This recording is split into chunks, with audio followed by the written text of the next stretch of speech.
Welcome to Secure Management Faculties, where your mind is key before you unlock what is seen. Secure Agent Dreyfuse. Welcome to the video blog playlist. One of the more video sections playlist that's really down to earth and all original. So it's going to be a little bit lax today.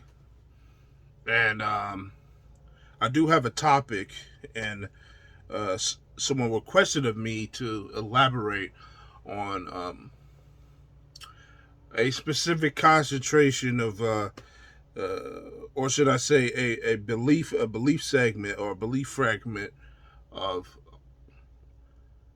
why is what's best for them not really rational. They were coming from a place of arguing with, I don't know, someone specifically. I would assume the person was close to them, and they were talking about, hey man, just basically, why is it that I'm wrong for doing what's best for me? Why is it that if I'm doing this specific thing, why is it that this damn thing is not right in relation to this relationship or whatever it is that I'm doing? And so we can easily tie things like that back to self-defense, because we're talking about psychological or neurological warfare, if you will, between yourself and or persons or the environment.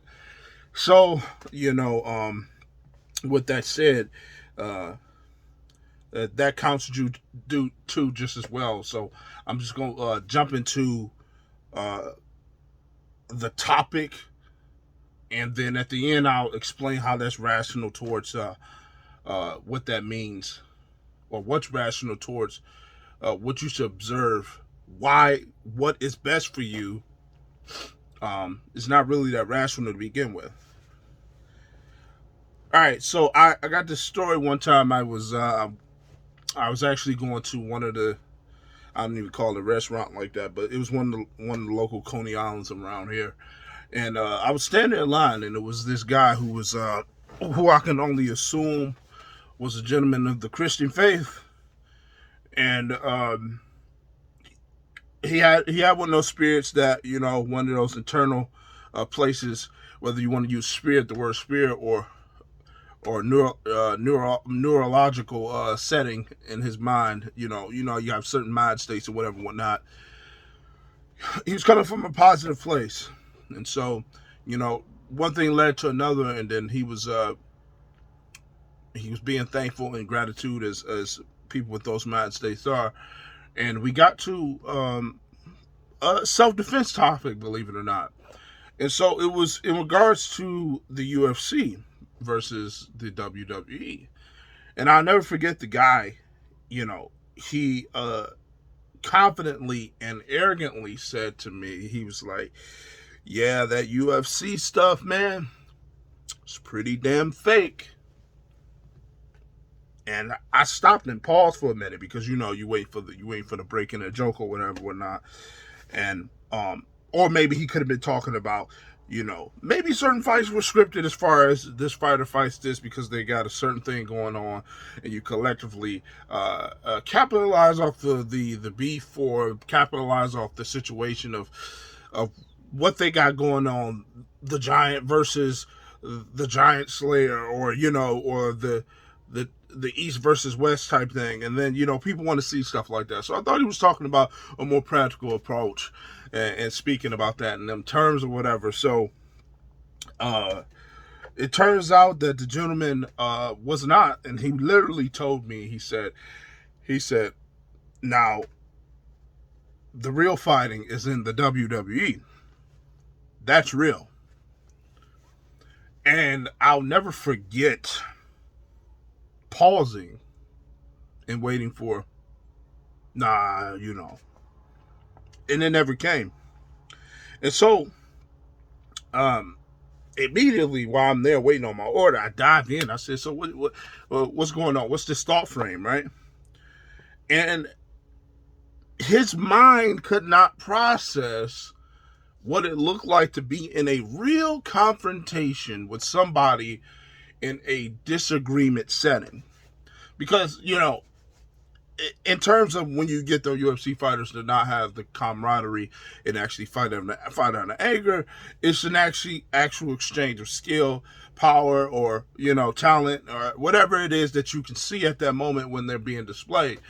And he just could not fathom the concept of how the brain shuts down when you get knocked out instantaneously once you hit the brain, or let's say hit the chin, and you hit that button, and it's an instant shutdown, and you get this electrical shock that makes you all tense up, all the muscles contract, and you fall out. He literally did not understand at this time, right, that's what happens neurologically and just in all physicality when you get hit the right way. And he was explaining his point, saying like, hey, when you hit somebody, they're going to stumble, and then you're going to have time to hit back. You're not just going to fall out like that. And he's talking about a different version of knockout, but I know what type of knockout he's talking about. He's talking about the WWE knockout, when they get hit and they're exaggerated, they're falling back, and they're being very cinematic, if you will, about their actions. And he was completely sold on that. And so at the end of the day, we had a disagreement right at the end versus reality versus what he wanted to see. And so this man left the place with a mental mind state that the concept of the WWE was absolutely a self-defense situation as far as exchanging physically in a fight, or physically in defending your life. And so that was a check-in moment for me. Like, people see what they want to see. And for him in his life, seeing in that capacity, he's getting away with it. He's getting away with the sheer idea of being able to function and also be in cover in a society that has many response systems, police, EMS, and conflicts that may arise from argumentative-based disputes, and it may get physical for about 5% of the dispute, and then after that, it breaks apart. And he had this idea of what it looks like to physically be assaulted or assault a person with a wrestling mind state. And he denied the more truthful aspect of what MMA fighters do when they get in the octagon, or when MMA fighting is run to the street in self-defense. So he was seeing what he wanted to see.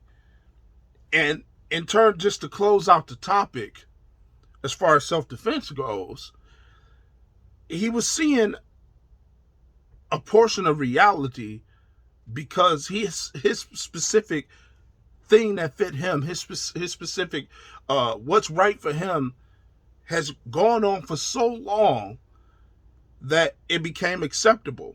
And guess what? It's going to continue to be acceptable, because that gentleman is going to never essentially more or less be proven wrong in his lifestyle, because he probably will never have to go through a conflict where he would have to literally analyze what it looks like extensively when a human body goes through that neurological shock, if you will, and tense up and contract and get knocked out and just be blacked out for those knockout seconds.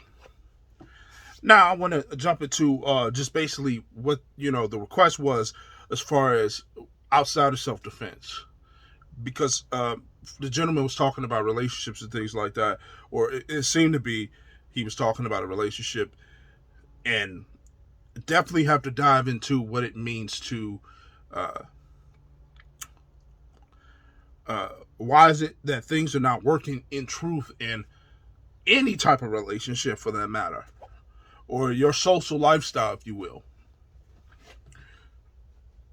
Put it bluntly, human beings want and do what they want to the certain extent that nature and the surrounding application of life allows them to. When someone turns around and they tell you that I'm doing what's best for me, that is a biased response, regardless of how you feel about it. When you say something in regards to saying, well, I'm doing what's best for me, you are doing what's best for you based off of a half truth, never a full truth, right? Example, like I said before, the guy seen the WWE as a realistic facet of self-defense, or a realistic representation of self-defense. And here's the problem with that. It's a half-truth because you're still physically exhausting yourself and doing things physically that can possibly injure the opponent, and then you can confirm that this is a form of self-defense when it's used. A wrestling punch, a wrestling slam, and it will be real. You will get injured. But the truth of the matter is the landscape and the mental analyzation of those techniques and those things being applied properly, as far as you seeing the real concept of life, because they've been diluted for the showmanship of it. A lot of relationships is based off like this, whether you're talking about friendship or personal relationship as far as significant others or whatnot. People are doing what's best for them. And when you come up short, you need to understand that what is the reality of the situation between me, this person, this environment. And once you have that relationship, what is really actually going on versus what I want to go on. That's the problem that we have in not only critical situations, but in just basic social interaction situations. Because you got this idea that what you're doing that's best for you is what should be done that's best for the moment. That those are different things that are being exercised at that moment. If I had to throw a quick example real quick, would it be sufficient to start doing jiu-jitsu on the ground when you have 4 standing opponents? So you drop to the ground and you start doing jiu-jitsu when you have 3 more standing opponents surrounding you while you're dealing with that one. But you're saying, I'm doing jiu-jitsu because it's best for me. That's when rational runs into your personal rational.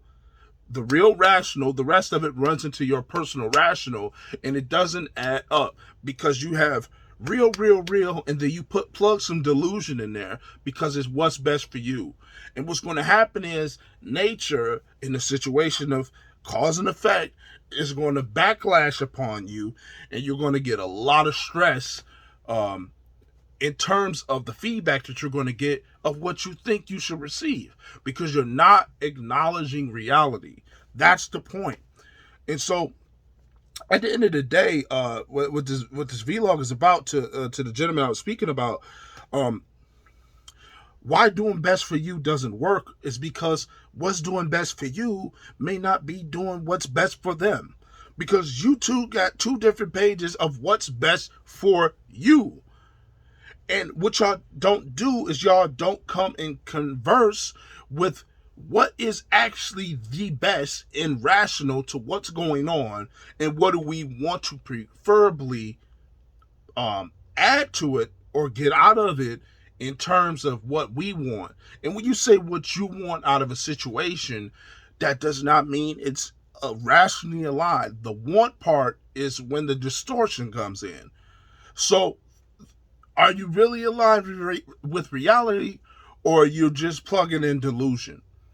And this is what caused people to always get bad effects during self-defense situations, bad results in conversing in their social relationships, and also just bad management of understanding the overall compass of their situation, because they're always entitled to what's best for them. And that will simply be it. Secure management faculties. I don't have to say the whole thing. This is a vlog, so we're going to go completely free on that. You know, when your mind is key before you unlock what is seen. I'm going to do some more down-to-earth vlogs and things of this nature. But if there's any other topic that you want covered that I could possibly insert into the narrative of self-defense, and after I get done with that cover, you know, like today, topics that are down to earth that can actually generate. And like I said, this channel is definitely about not just physical things, but also it starts from the transparency forms of mind that expand out, and that is also a battle of self-defense, and also defense against other things, even yourself. Because as I said before, the illusions that kick in when people making certain decisions, that's what's best for them, does not mean it's what's best for the situation. So again, today we're just going to say Dreyfus. I'll see you on the next vlog or upload. Have a good one.